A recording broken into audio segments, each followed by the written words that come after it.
নমস্কাৰ, পুনৰ এটি নতুন ভিডিঅ'লৈ সকলোকে স্বাগতম জনাইছোঁ। পুনৰ সৰহ হৈ পৰিল কণ্ঠশিল্পী জুবিন গাৰ্গ। নাগৰিকত্ব সংশোধনী আইনখনক লৈ ছ'চিয়েল মিডিয়াত শ্বেয়াৰ কৰিলে এটা বিশেষ পোষ্ট, য'ত জুবিন গাৰ্গে নাগৰিকত্ব আইনখনৰ সন্দৰ্ভত নিজৰ স্থিতি স্পষ্ট কৰিছে। কাৰ বিৰুদ্ধে মোৰ ক'বলগীয়া শিৰোনাম দি জুবিনে স্পষ্ট কৰিছে নিজৰ স্থিতি। কণ্ঠশিল্পী জুবিনে পোষ্টটোত উল্লেখ কৰিছে যে কাৰ বিষয়ে মই 2017 চনৰ পৰাই মাত মাতি আহিছোঁ। যেতিয়া এইখন কেব আছিল, মোৰ সকলো অনুষ্ঠানতে মই মাত মাতিছিলোঁ।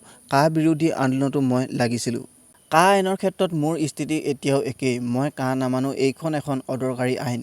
সৰুৰে পৰাই দেখিছোঁ বাৰে বাৰে আন্দোলন হয়, আমাৰ ল'ৰা-ছোৱালী মৰে। অসম আন্দোলনৰ বহুত মানুহ মৰিলে। আলফাৰ সময়ত হাজাৰ হাজাৰ মানুহ মৰিলে। কা আন্দোলনত 5টা ল'ৰা মৰি গ'ল। মই আৰু ল'ৰা মৰিবলৈ নিদিওঁ। অসমত আৰু ল'ৰা-ছোৱালী মৰিব নালাগে। প্ৰতিবাদ কৰাৰ বিভিন্ন উপায় থাকে। মই নিজৰ ধৰণে প্ৰতিবাদ কৰি যাম কাৰ বিপক্ষে, মঞ্চত, ছ'চিয়েল মিডিয়াত, য'ত যেনেকৈ পাওঁ।